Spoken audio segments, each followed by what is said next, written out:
जो बोल रहे हैं ना, बोलते दूसरे वादे करते हैं और लाते मुद्दा दूसरा है। राम राज्य का मतलब ये नहीं है कि हिंदुत्वकरण ये नहीं है। राम राज्य का मतलब है कि जिस प्रकार से राम राज्य में सबको सारी सुविधाएं और सबकी सुनी जाती थी बातें। हम गरीबों के लिए तो कुछ नहीं सोचते, तो क्या करेंगे बताओ। गरीब के लिए सिर्फ एक दिन वोट आती है जब आते हैं बस, बाकी दिन तो कोई नहीं पूछते हमको। तो मतलब आप भाजपा ही हैं, फिर भी कह रहे हैं कि काम नहीं हुआ है।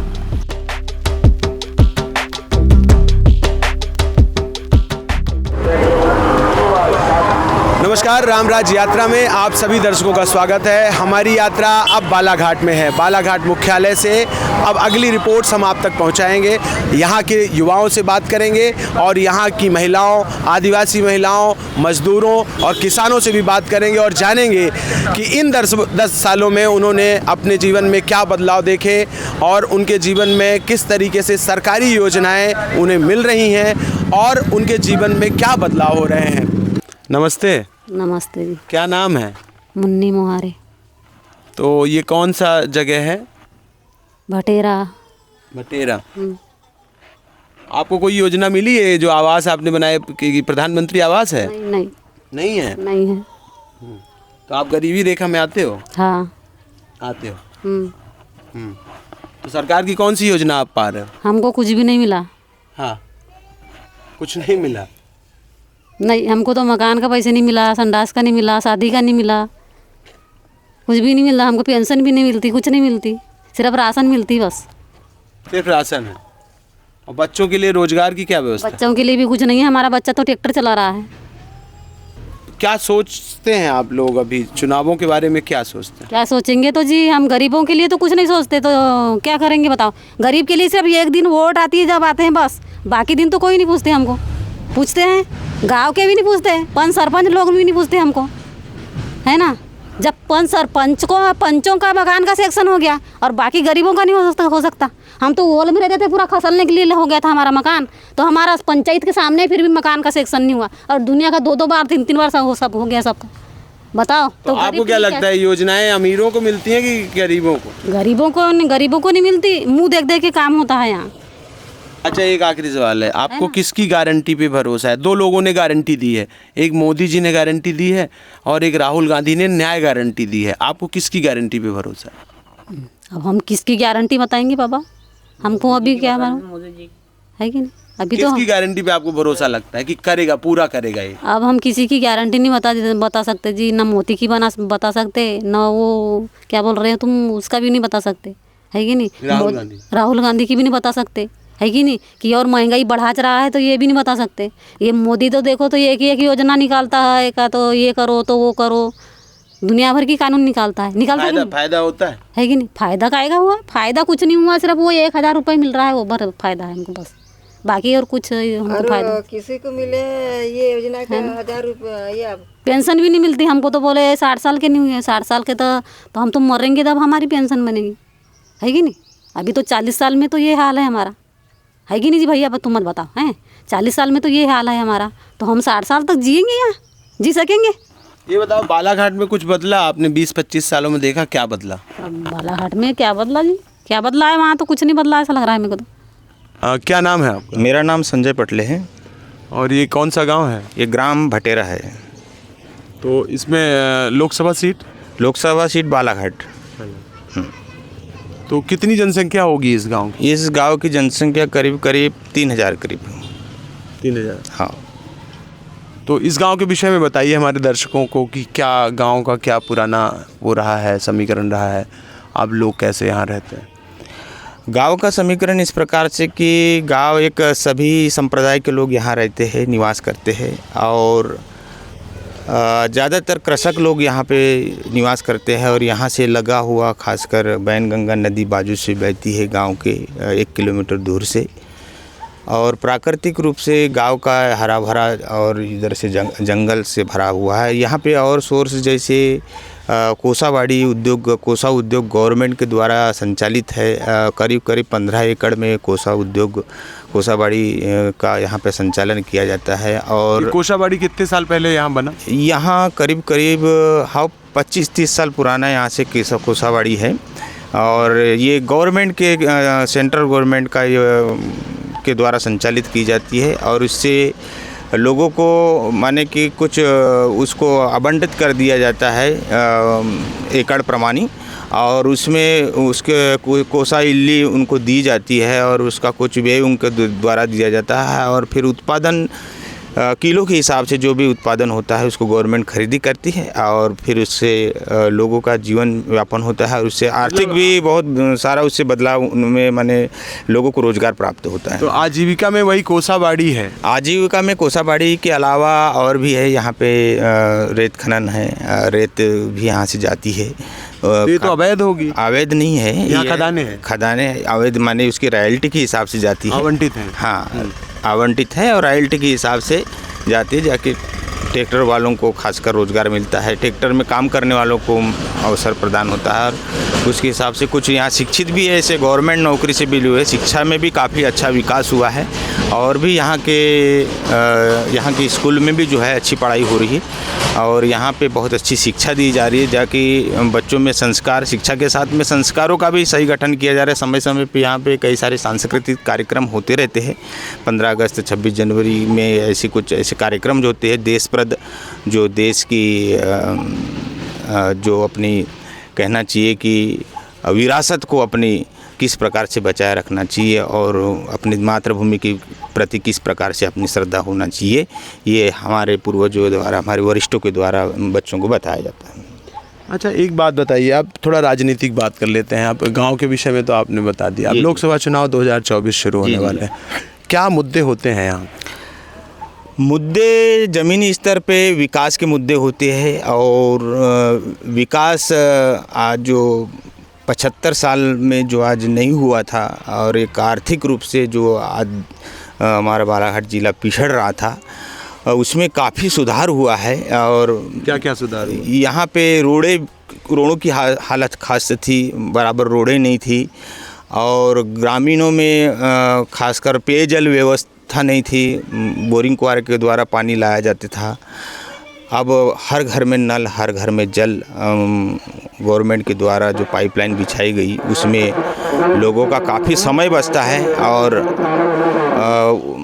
हर घर तक नल पहुंचने से काफ़ी सारी। तो आपके गांव में सुविधा है हर घर जल नल? हाँ बिल्कुल, यहाँ के हमारे गांव में तो है ही है और हमारा गांव 18 गाँवों को हमारे गांव से जो पानी फिल्टर होकर के यहाँ पानी फिल्टर केंद्र है, यहाँ पे अपना जो फिल्टर प्लांट है उसके द्वारा 18 गाँवों को यहाँ से पानी जाता है फिल्टर होकर के। अच्छा, आप हमको कह रहे थे कि यहाँ 12 महीने धान की खेती होती है, मतलब पानी तो पहले से यहाँ ज़्यादा रहता होगा? पहले से ही पानी ज़्यादा है, ऐसे ही गंगा किनारे बैठा हुआ गांव है तो यहाँ का पानी का लेवल काफ़ी ऊपर में है, तो उसे सिंचाई में किसी प्रकार की कोई दिक्कत नहीं आती और 12 महीना भरपूर पानी यहाँ पे मिलता है। तो पीने के लिए तो पहले भी यहाँ पानी साफ़ सुथरा मिलता रहा होगा? पीने के लिए पहले जो साफ़ सुथरा कहना चाहिए, अब वो बोरिंग कुआं से जो पानी आता है उतना तो साफ़ सुथरा नहीं होता, लेकिन यहाँ पे जो फिल्टर प्लांट में जो उसकी पूरी पद्धति होती है उसको छनित करके माने उसमें फिटकरी वगैरह जो डाल करके उसको शुद्ध किया जाता है और वो शुद्ध पानी आरओ का कहना चाहिए जिसको, पानी एक शुद्ध पानी सभी ग्रामवासियों को, और यहाँ से 18 गाँव को पानी जा रहा है। तो उससे स्वास्थ्य में काफ़ी लाभ, जो जिस प्रकार से डायरिया, इससे लोग कुपोषित होते थे अशुद्ध जल पीने से, वो आजकल ये शुद्ध जल की व्यवस्था होने से काफ़ी सारी जो परेशानियां हैं स्वास्थ्य के हिसाब से वो काफ़ी सुधार हुआ है। शिक्षा के क्षेत्र में और आपको लगता है कि सरकारों को कुछ और करना चाहिए था, अभी कम हो पाया है, क्या उनमें खास चीज़ें? शिक्षा में तो काफ़ी सुधार हुआ है। अभी पीएम जो अपना इसके द्वारा सीएम राइस स्कूल जो अभी गवर्नमेंट के द्वारा संचालित किया गया है, जिसमें अच्छे टीचरों के द्वारा नई स्कूल बनी है। नई स्कूल बनी है, यहाँ पे नहीं बनी है लेकिन बालाघाट में, यहाँ से काफ़ी 3 किलोमीटर दूर है बालाघाट। वहाँ तो पहले भी सरकारी स्कूल रही? नहीं, पहले भी थी, लेकिन अभी जो सीएम राइस स्कूल जो खुला है तो इसमें काफ़ी सारी यानी शिक्षा में सुधार हुआ है और उसकी शिक्षक के गुणवत्ता में काफ़ी सुधार हुआ है। इससे बच्चों का काफ़ी ब्रेन वॉश हुआ है और वो पहले से कुछ बेहतर कर पा रहे हैं। अच्छा, एक आखिरी सवाल आपसे है कि आपको किसकी गारंटी पे भरोसा है, मोदी की गारंटी पे कि राहुल गांधी की न्याय गारंटी पे?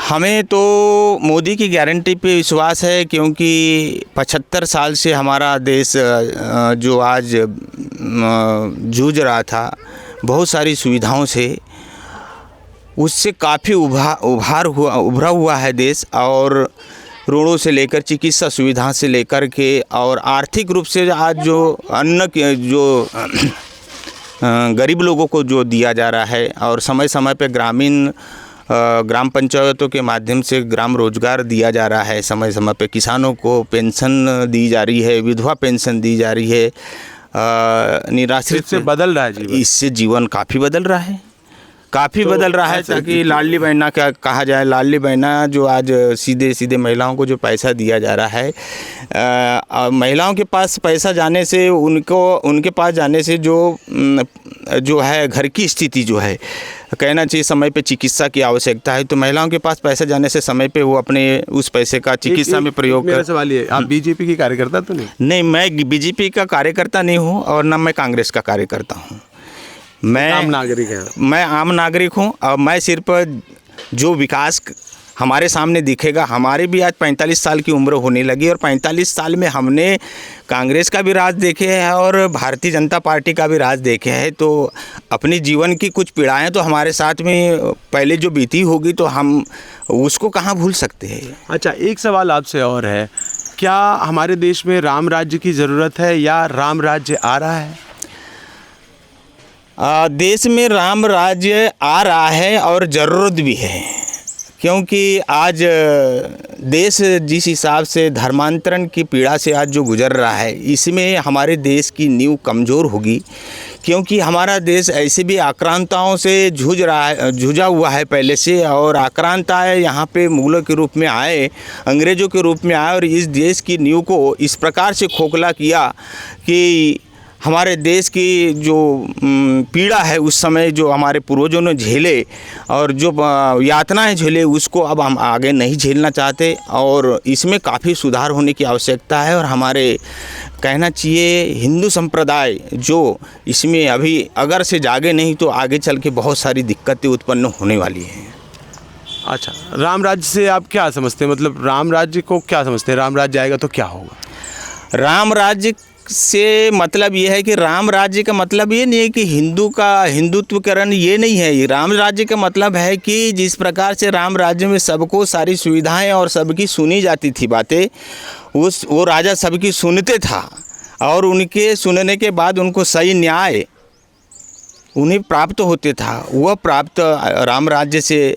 और राम राज्य जो आएगा उससे लोगों को काफ़ी सुधार होगा। और जो राम राज्य की बात सरकार करे तो उस राम राज्य की जो कहना चाहिए व्यवस्थाएं हैं उसको भी लोगों तक पहुंचना चाहिए, तब उसको पूर्ण रूप से हम खरा उतर पाएंगे। तो हमारी यात्रा आ चुकी है वडगांव में और ये लाल बर्रा तहसील की एक जगह है।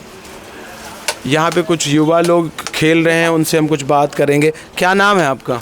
अजीत चौरे। अजीत चौरे। कौन सा गांव है? बड़गांव। क्या करते हैं आप? दुकान में बुटेयर की दुकान है जी।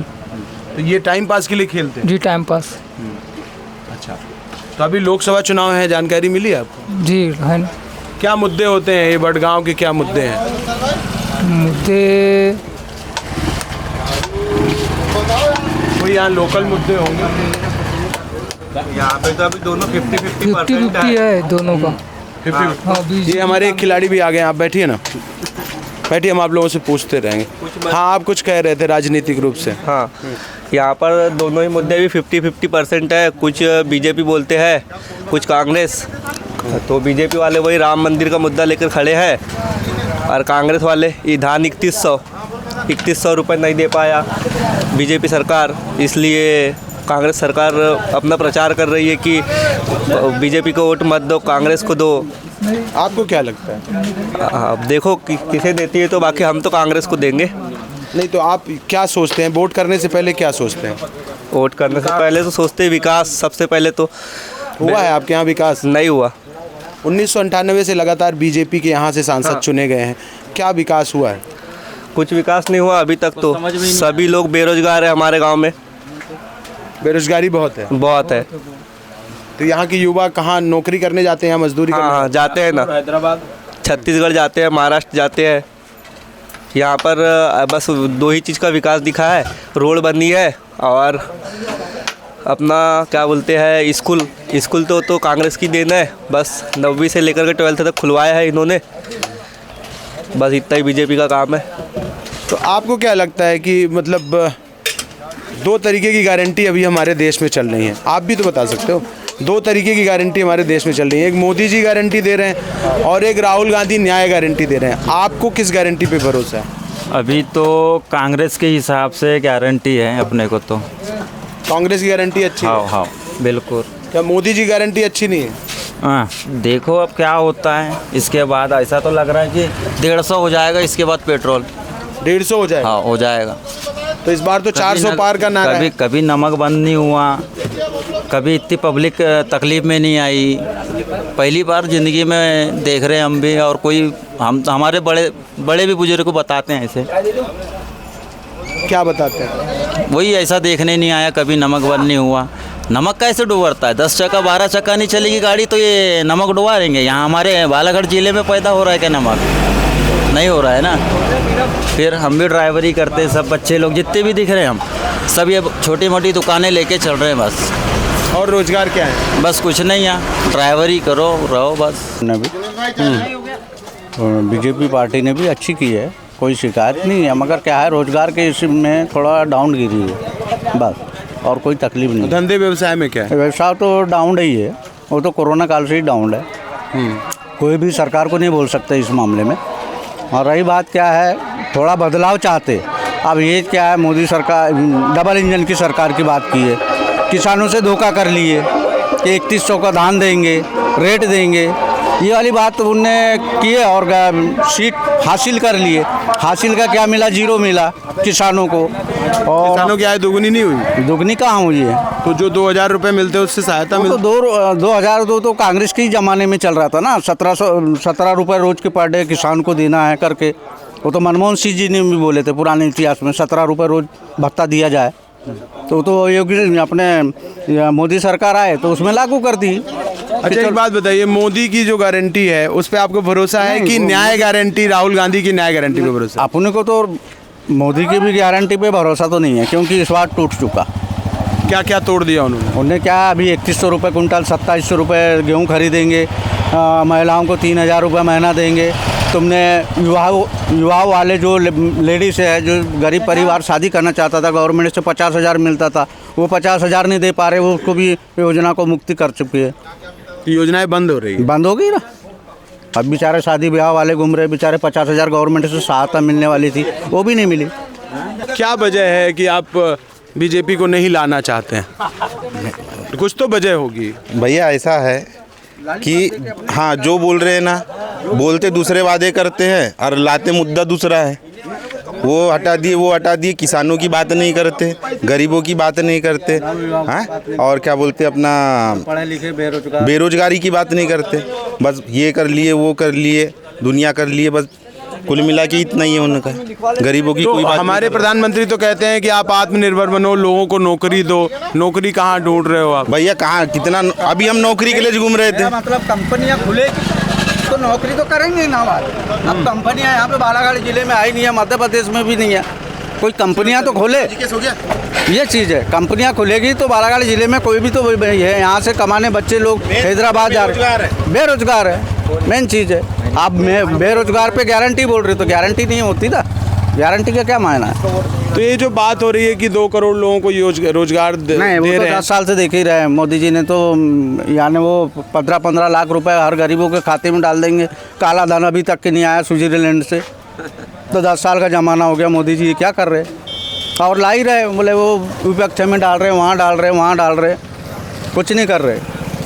तो अब नई गारंटी जो मोदी जी ने दी है, ये भी गारंटी का कोई विश्वास नहीं है। ये 2047 में हमारा देश आत्मनिर्भर देश हो जाएगा। मध्य प्रदेश में डबल इंजन की सरकार बना दो, हम 3100 रुपये धान का देंगे। अमित शाह जी भी बोले थे और मोदी जी भी बोले थे कि डबल इंजन की सरकार बनेगी तो हम 3100 रुपये किसान को धान का रेट देंगे और 2700 रुपये गेहूँ का रेट देंगे और महिलाओं को 3000 रुपये डबल कर देंगे। तो ये बात बोले अब 4 महीने दिन हो गया, तो यहाँ पे संसद जैसे कमलनाथ जी आए थे, कमलनाथ जी ने जैसे शपथ लिए उसी समय पे पार्लियामेंट में पहले उनके संसद भवन में पहले पास किए कि किसानों का कर्जा माफ 2 लाख रुपए की पहले साइन कर चुके थे।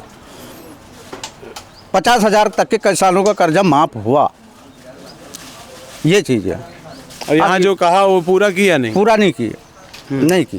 तो क्या बदला आप लोगों के जीवन में? 1998 से बीजेपी के सांसद यहाँ पे रहे, क्या काम किया उन्होंने? सांसद ने तो काम अच्छे किया जी। क्या आपके यहाँ क्या हुआ? अपने यहाँ जी मीनाक्षी के काम जो जब भिजवाया, कुछ रोड वोड अच्छी बनवाया सांसद ने। और कुछ सांसद निधि से बड़ा काम कुछ हुआ? बड़े काम तो ऐसे उद्योग रोजगार में कुछ हुआ? उद्योग रोजगार के तो अपने यहाँ पे काम है जी, वैसे व्यापारी उतने ही नहीं है। खेती किसानी में कुछ? खेती किसानी में हुआ कुछ। क्या हुआ? रेट भी बढ़ाया, वैसे थोड़ा मोड़ा बढ़ते ही जा रहा है।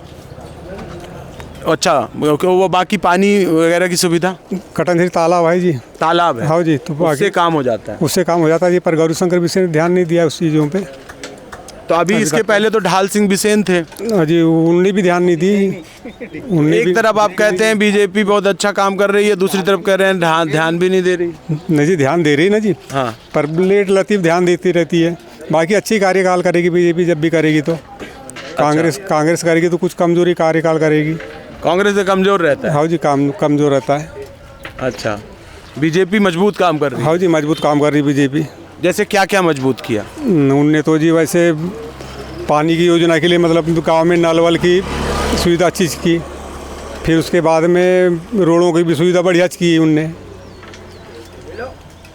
और क्या किया? और क्या किया जी, सब अच्छा ही कर रहा है ना जी। अच्छा, आपको किसकी गारंटी पे ज़्यादा भरोसा है? मोदी की गारंटी? मोदी की गारंटी भरोसा ज़्यादा है जी। राहुल की गारंटी पे नहीं है जी। आपको नहीं लगता राहुल गारंटी सही है? नहीं जी, फेल है हमारे लिए तो फेल है। मोदी गारंटी सही है, अभी चल रही है और चलाएगी और चला। विपक्ष तो कह रहा है कि पुरानी वाली मोदी की गारंटी भी पूरी नहीं हुई, 15 लाख रुपए खाते में, और महंगाई की जो मार थी उसको कम करने वाले थे, 2 करोड़ रुपए 2 करोड़ लोगों को रोजगार देने वाले थे। तो पुरानी गारंटी पूरी नहीं हुई, तो नई पूरी होगी आपको लगता है? हाँ जी, होगी जी, लगता है। हाँ जी, लगता है होगी। मोदी जी करेंगे कुछ तो करेंगे। पुरानी वाली का क्या हुआ? पुरानी वाली तो खैर बढ़ते बढ़ते बढ़ाऊंगा बोले पर नहीं बढ़ाया। हाँ, पुरानी 15 लाख रुपए आए खाते में? नहीं जी, 5 लाख वाले जो आए। 5 लाख आया? हाँ। कब आया? वो यानी ये इसके दवा की अलावा आयुष्मान योजना? आयुष्मान योजना कार्ड बना है आपका? जी हाँ। उसका लाभ लिया कभी? नहीं जी, अभी कुछ नहीं हुआ, तो नहीं लिए आज तक। कुछ नहीं हुआ? नहीं जी, कुछ नहीं। अच्छा, चलिए, कुछ युवा हमारे साथ और जुड़ गए हैं यहाँ पे। क्या नाम है आपका? मैं चंद्र प्रकाश चौधरी। क्या करते हैं? मैं सीमेंट सेक्टर में हूँ, काम करते हैं? यहीं के हैं? हाँ, यहीं प्रॉपर बालाघाट को मैं। बालाघाट हाँ, के? यहाँ से। तो क्या है यहाँ का चुनावी माहौल, कैसा है? चुनावी माहौल बहुत अच्छा है। क्या मुद्दे हैं? मुद्दे जो भी हैं मैं उससे नहीं हूँ, मैं तो बीजेपी से संतुष्ट हूँ। वर्तमान स्थिति में आपने किसी अभी व्यक्ति से, मेरे बुजुर्ग से आपने क्वेश्चन किया कि 15 लाख रुपया आपके खाते में आया या नहीं आया। मुझे उस 15 लाख से नहीं मतलब, मुझे तो इस चीज़ का ये एहसास हो रहा है, बहुत गर्व हो रहा है कि आज मेरे भारत पे कोई भी एकदम से जो हावी होता था, आज वो हावी नहीं हो पा रहा है। मेरी आज विदेश नीति मजबूत हुई है। देखो, पहले एक उदाहरण है कि 15 लाख आप बोल रहे हैं कि बेरोज़गारी बढ़ी है या गरीबी बढ़ी है, मैं नहीं इस चीज़ को मानता था। हम पहले 50 रुपया रोज़ कमाते थे, आज 500 रुपया रोज़ कमा रहे हैं। भाई, हमारे खर्चे भी तो उसी हिसाब से बढ़े हैं। तो मैं कैसे बोलूँ कि गरीबी बढ़ी है? मतलब आप मानते हैं गरीबी नहीं है? मैं तो नहीं मानता। अगर मैं मेहनत करूँगा तो कमाऊँगा। और बेरोजगारी भी नहीं है? बेरोजगारी कैसे बोल सकते हैं भाई? जनसंख्या इतनी है, एक सरकार 10 साल में कितना कर लेगी? 70 साल में आपने क्या किया है?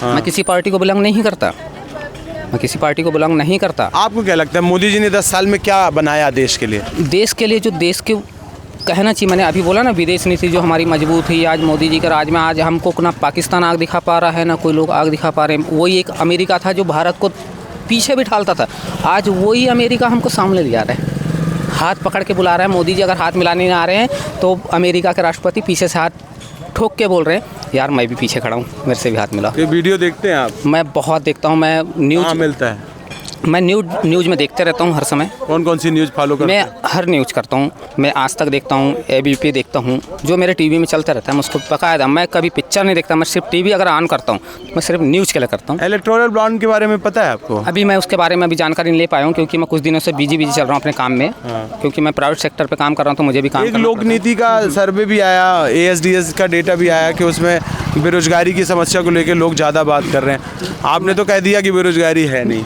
नहीं, मैं नहीं मानता। अगर मैं काम कर रहा हूँ, मैं आज प्राइवेट सेक्टर में बोलूँ कि मेरे को शासकीय काम चाहिए, तो कहाँ से कितने लोगों, हम अगर हर कोई सरकारी कर्मचारी हो जाएगा तो फिर क्या बोलूँ, प्राइवेट सेक्टर में कौन जाएगा, हर जगह करना पड़ता है। तो एक आखिरी सवाल आपसे है कि क्या हमारे देश में राम राज्य आ रहा है? बहुत अच्छे से आ गया। आ गया।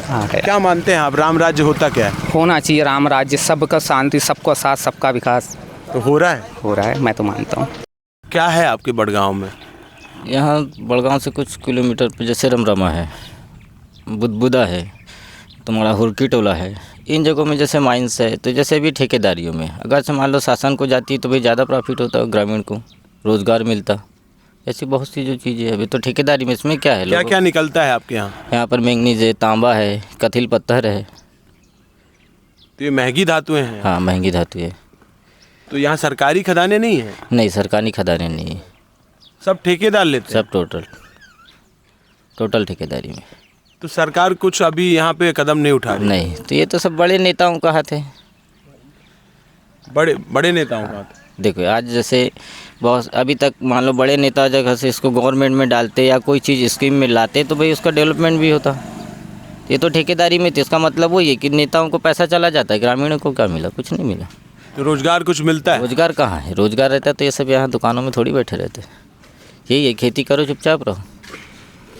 तो यहाँ जो वर्कर आते हैं ठेकेदारी में, वो कहाँ से आते हैं? यहीं के आजू बाजू के, कुछ बाहर के हैं, बाहर के ज़्यादा है। कितना मिलता है मजदूरी? कितनी मिलती है? मजदूरी वही 200 रुपये।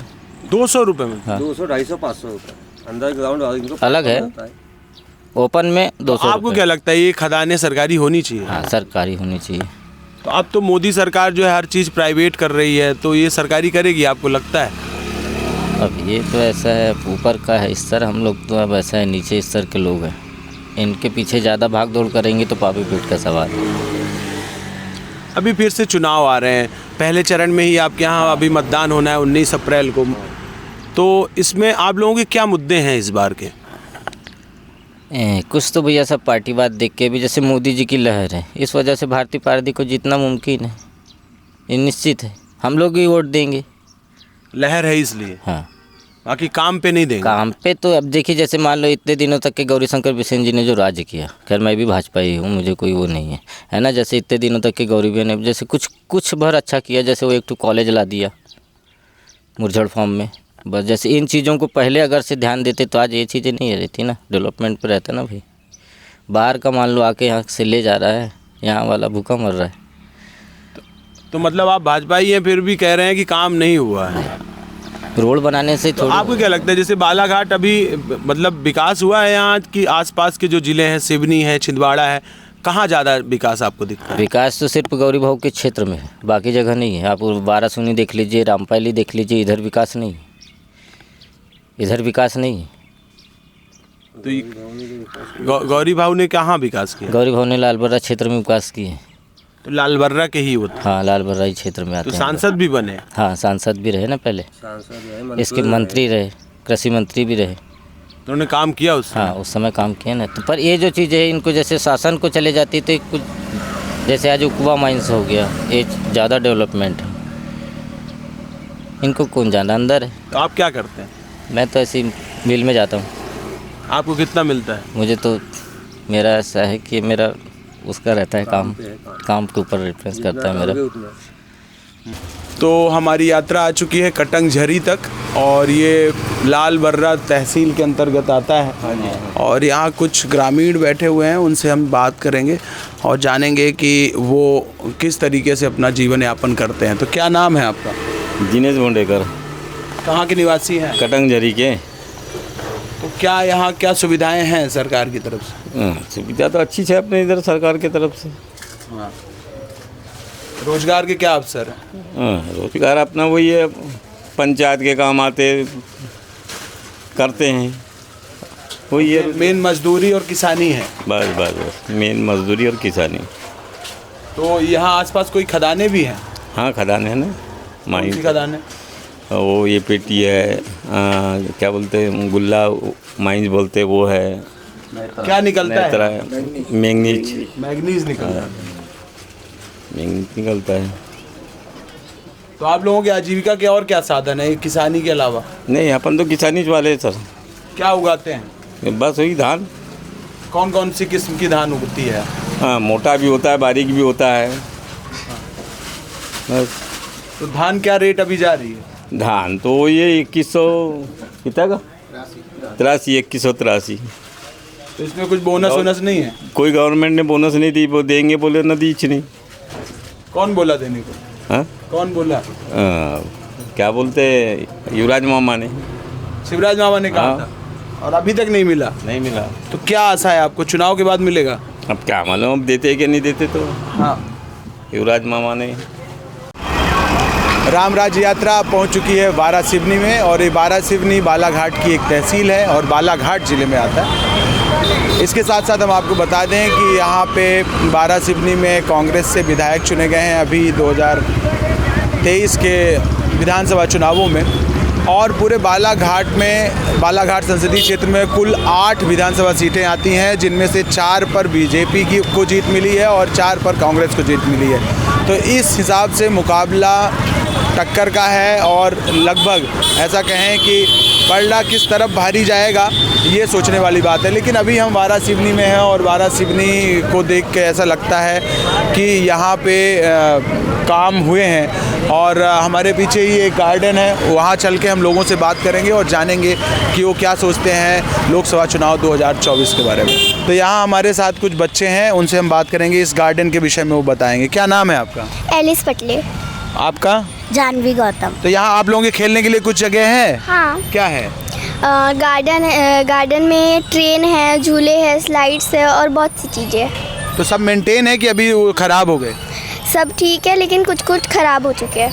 खराब हो रहे हैं? हाँ। कितने साल पहले बना होगा ये? पता नहीं, याद नहीं है? नॉलेज नहीं है। अच्छा, तो आप जब से अभी स्कूल वगैरह जाने लगे तब से ये गार्डन देख रहे हो? जी हाँ, बचपन से देख रहे हैं। बचपन से देख रहे हैं? हाँ, बचपन से देख रहे हैं। तो ये ऐसी सारी सुविधाएं इसमें थी पहले भी? हाँ, तो अभी कोई जैसे ट्रेन नहीं आई है अभी। ट्रेन नहीं आई है? हाँ। उसका पैसा लगता है? हाँ। कितना चार्ज होता है? 5 रुपीज़ पर पर्सन। कितने मिनट के लिए? अगर 4 लोग हैं तो 20 रुपीज़। 3 राउंड। 3 राउंड चलेगा वो। तो ये सब होने से आप लोगों को इंटरटेन करने के लिए अच्छा है? जी। और क्या है बारा सिवनी में? और पता नहीं। आप घूमने कहाँ कहाँ जाते हैं? हम तो घूमने कई जगह जाते हैं। हम बहुत सारी जगह जाते हैं। क्या है यहाँ घूमने लायक? क्या है? क्लब ग्राउंड है, वहाँ पे इंडोर स्टेडियम है, गार्डन। क्लब ग्राउंड है? हाँ। और ये गार्डन है? हाँ। और स्कूल कौन कौन सी है यहाँ? यहाँ पे तो बहुत सारी है। Academic height public school. आप सब प्राइवेट में पढ़ते हो? जी। चारों? जी। हाँ। सरकारी में क्यों नहीं पढ़ते? ऐसे वहाँ पढ़ाई नहीं होती क्या? होती है, पर आप पढ़ते प्राइवेट में? जी। तो हमारे साथ यहाँ वरिष्ठ जन हैं, उनसे हम बात करेंगे। क्या नाम है आपका? ML डोंगरे। तो अभी आपके यहाँ बारा सिवनी में क्या क्या चीज़ें हैं जो बच्चों के विकास के लिए और शिक्षा स्वास्थ्य में क्या चीज़ें हैं? बच्चों के स्वास्थ्य के लिए तो ऐसे हॉस्पिटल है, पर हॉस्पिटल में जो एक्चुअल डॉक्टर होना चाहिए, स्पेशलिस्ट होना चाहिए, वो नहीं है। जहाँ तक के स्कूलों का सवाल है तो इस शिक्षा के संबंध में ये क्षेत्र अच्छा है, और सबसे मुद्दे की बात यह है कि बच्चे पढ़ लिख करके फिर करेंगे क्या? क्या बेरोजगारी है? बेरोजगारी है, बहुत ज़्यादा बेरोजगारी है, महंगाई है, और इसी से त्रस्त है। तो ये तो इस चुनाव में कोई मुद्दा ही नहीं है। लोकसभा 2024 के चुनाव में बेरोजगारी और महंगाई कोई मुद्दा नहीं है, इसमें सिर्फ यही तो बात है ना जो होना। यही मुद्दा है। मेन मुद्दे आवश्यकता के जो है ज़िंदगी संचालन के लिए, जीवन संचालन के लिए बेरोजगारी। रोजगार रहेगा तो ये होगा। महंगाई की मार कितनी पड़ रही है? बेरोजगारी हो गई, महंगाई हो गई, और शिक्षा तो ठीक है, अच्छी है यहाँ, यहाँ के पहले भी थी, अभी भी है। तो ये दो मेन मुद्दे आप मानते हैं कि बेरोजगारी की जो समस्या है। तो यहाँ आसपास तो बहुत सारी खदानें हैं, इसका अगर सरकारीकरण कर दिया जाए तो बहुत सारे लोगों को यहाँ रोजगार मिल सकता है।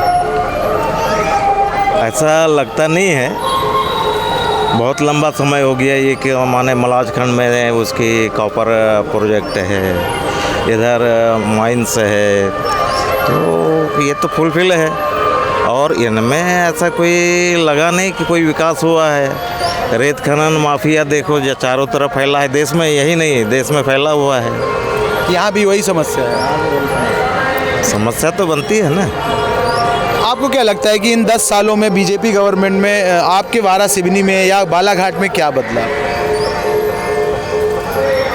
हमें नहीं लगता कि उतना ज़्यादा कोई परिवर्तन हुआ है। कुछ रोडें अच्छी कुछ धार्मिक वातावरण बदला। इसके अलावा और कोई यहाँ पर दूसरा वातावरण नहीं बदला कि बच्चों को अच्छे से मतलब कहीं नौकरी मिले या रोजगार अपन को मिल जाए, ऐसा कुछ नहीं है। तो आप कैसे देखते हैं, जैसे हमारी जो यात्रा है राम राज्य यात्रा, हम देखने निकले हैं कि हमारे देश में क्या राम राज्य आ रहा है, आपको क्या लगता है ये राम राज्य तो पहले ही था, वो आने का क्या सवाल है? सरकार कहती है कि राम राज्य नहीं, एक बार उस राम राज्य की जो व्याख्या की गई है, बखान किया गया है, क्या पहले राम राज्य नहीं था? हम क्वेश्चन करेंगे ये कि क्या पहले नहीं था जो अब आ रहा है? पहले राम जी, भगवान राम जी नहीं थे जो अब आ रहे हैं? वो तो पहले से विराजमान है।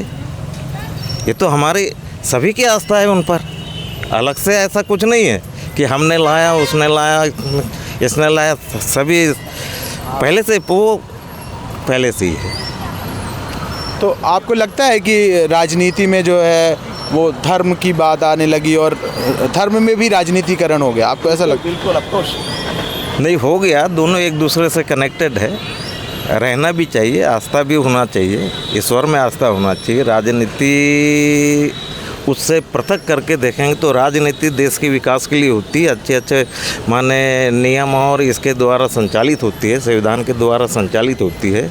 और उसमें भारतीय संविधान में उस समय बाबा साहब ने जो दिया हुआ था पूरा माने एक भारत का भविष्य दिया था कि कैसे कैसे कैसे कैसे क्या है, यदि कृषि है तो उसके लिए डैम बनना चाहिए, और ये है तो अर्थव्यवस्था पर उन्होंने आरबीआई की स्थापना कर दी। ये सब पहले से निर्धारित है, जहाँ जहाँ आवश्यकता होती है। भारतीय संविधान लचीला है और वो संशोधन की भी आवश्यकता होती है, समय के अनुसार करना भी चाहिए। तो आप क्या मानते हैं कि जो संवैधानिक मूल्य हैं हमारे देश में उनमें समृद्धि आई है कि उनमें कहीं क्षरण हुआ है? नहीं, क्षरण होना यानी क्षरण होना मतलब जैसे स्वतंत्रता, जो व्यक्तिगत स्वतंत्रता की बात है, जैसे हम पत्रकार हैं, हम आप लोगों की बात सरकार तक पहुंचा पाए। बीच में तो ऐसा लग रहा था कि अगर कोई विपरीत बोले सरकार के तो पहली बात तो उसके ऊपर उसको एक्शन हो जाएगा, ऐसा लग रहा था। यानी जो स्वतंत्रता बोलने की थी तो ऐसा लग रहा था कि नहीं वो ये हो जाएगी। अभी किसानों के मुद्दे, अभी पिछला चुनाव हुआ, किसान लोग पूछते हैं, अधिया वाले पूछते हैं कि बोले वो जो 3100 बोला था उसका डिफरेंस मिलेगा नहीं मिलेगा, उसकी भरपाई नहीं हुई बोला था। धान की बात कर रहे हैं? हाँ, धान की ये पेड़ी का क्षेत्र है पूरा, तो यहाँ धान बहुत होती है। धान बहुत होती है और ऐसा है। आपका नाम? मेरा नाम आर के बंसोड़ है। आर के जी, तो धन्यवाद हमसे जुड़ने के लिए और बात करने के लिए। हमारी यात्रा अब बालाघाट के जंगलों से निकलकर मंडला के आच्छादित जंगलों तक जाएगी और वहाँ कान्हा किसली के प्रसिद्ध नेशनल पार्क तक भी पहुँचेगी। लोगों के आम जनजीवन में क्या बदलाव हो रहे हैं ये भी देखेगी। लेकिन इसके पहले हम आपको बता दें कि बालाघाट में मुकाबला बहुत ही रोचक हो चुका है, क्योंकि यहाँ पे जो प्रतिनिधित्व है वो दोनों पार्टियों का बराबर का है। यहाँ से 8 विधानसभा सीटें आती हैं, जिनमें 4 पर कांग्रेस और 4 पर बीजेपी है।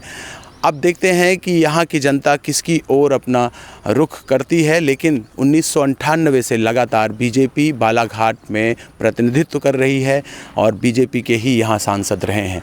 शिक्षा, स्वास्थ्य, रोजगार पर जो काम होने थे, क्या वो पूरे हो पाए हैं या फिर अभी भी उनमें बहुत सारा काम करना बाकी है, ये आप खुद जो है निर्णय ले सकते हैं हमारी रिपोर्ट्स देखकर और समझ सकते हैं कि अभी भी किसान, मजदूर और जो रोज़मर्रा के आजीविका चलाने वाले लोग हैं वो अभी भी किसी कृषि पर आधारित हैं और उनकी आजीविका कृषि पर ही आधारित है।